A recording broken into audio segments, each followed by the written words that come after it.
You know, we have just come across the 8-year anniversary of Harvey, and one of the things that was crystal clear to me is that disaster recovery does not work in our country. So I believe that we have to overhaul our disaster recovery system in our country so that it works for people instead of against them. And how would I do that? We've got to make sure that we're putting the resources in and getting it in the hands of the people who need it most when they need it. We also need to speed up the process so that there are actually policies in place. It does you no good to spend your life savings on your home if they're going to turn around and buy out your street several months later and you don't know the difference. It's critically important that we create a system that works for people.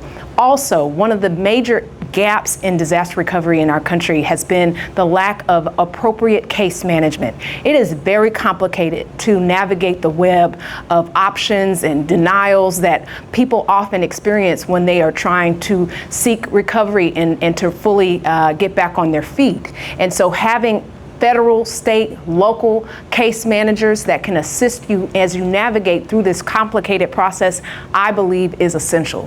Finally, I would say putting forward some housing solutions. I would call that a housing solution center where you have that federal, state, and local government collaboration helping you to navigate towards housing solutions and toward yeses rather than the nos. The idea that as much as we're funding our education systems and our colleges, we should be funding workforce development programs. Too many times, we're sending kids off to get 4-year degrees, they're getting a ton of debt, and they're not getting actual skills that allow them to go into the types of skilled labor jobs that can make $150,000, $200,000 where they can take care of a family. When I go to Congress, I'm going to push as hard as I can to expand apprenticeship programs, expand workforce development programs so that we can be training our kids directly from high school and community college to go off, do skilled labor, and make good money for the future. Wiping out medical debt. We've got people paying way too much for these ridiculous medical bills. I believe in wiping it out completely because it's long overdue. I would say dealing with crime. And we have a bold plan and policy where we talk about crime, and me, I was just as impacted. And so it's important that it's not just the victim or the society, the constituency it's worried about, it's also police training.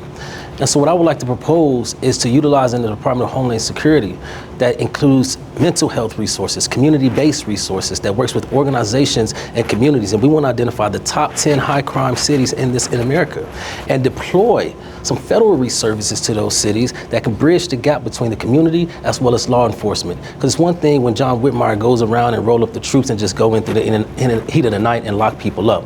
But we want to have federal oversight that we're not just locking people up, but that we're building retainable, real resources and support to the systems. So sometimes you got to police that situation on both sides, and that's what I'll do.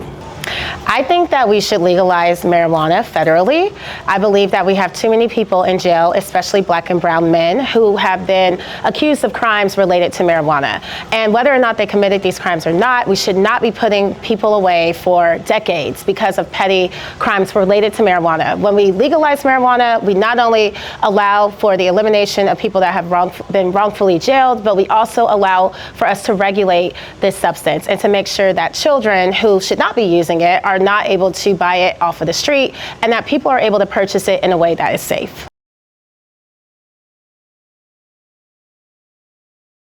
We have got to get people turning out to vote. We have a math problem in our country. If the presidential election did not teach us this, I don't know what else could.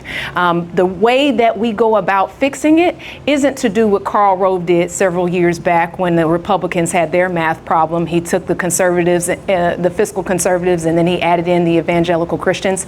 That's not the recipe for us. The recipe for us is to get our non-voters back into the fold. Listen, hear from them, find out why are they feeling so disconnected from our democratic process and from democratic politics. And then, of course, put people into place that will do more delivering than they do promising. That's part of the challenge that we face. A lot of people have broken their confidence in government and what government can do and will do. In fact, they're so used to people coming around their homes during campaign season, only to get amnesia when it's time to deliver the results that we talk about on these campaign trails. We've got to reverse that trend and start putting people in a place who can be effective, people in the place that are going to show up and build that trust as opposed to erode the trust. Finally, we've got to have a plan that people can buy into. Right now, we've got to really work on having clarity of purpose and mission. We saw that happen during the civil rights movement. You had a strategy that we were working toward, whether it was the litigation, whether it was legislation, whether it was activism. Everybody was playing a role, and we had clear focus of where we were trying to head. You're not always going to be on top. You're not always going to be in the majority.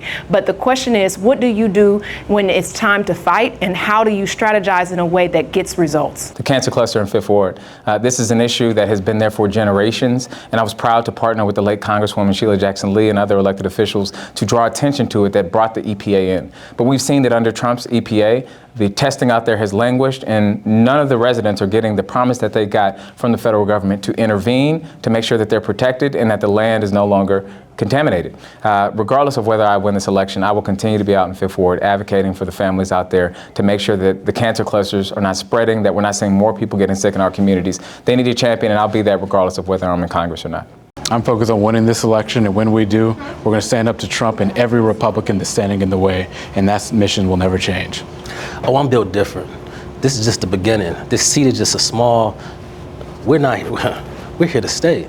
And we will hold every elected official accountable moving forward, whether I'm in a seat or not in a seat. You can be more powerful and helpful and resourceful when you're not necessarily bounded by a seat. I am just running because I have to be here. The biggest victory for me is to be an example to someone that walked in my shoes in the past and has been through what I've been through, to say, hey, you could be up on this stage as well. You could do it too, and keep on going. So it's not me, it's the person that's like me, that comes behind me. If I don't win, they will. They can stand on my shoulders, and that's important. I have spent most of my career working in the energy industry, and it's because I wanted to create change from the inside, and I want to make sure that I continue to advocate for environmental justice concerns, as well as making sure that we have energy equity. That includes making sure that prices are low across the city, making sure that electricity is reliable and resilient, especially during a weather event, and making sure that we are able to develop and allow for the advancement of clean energy projects while still keeping our communities in mind.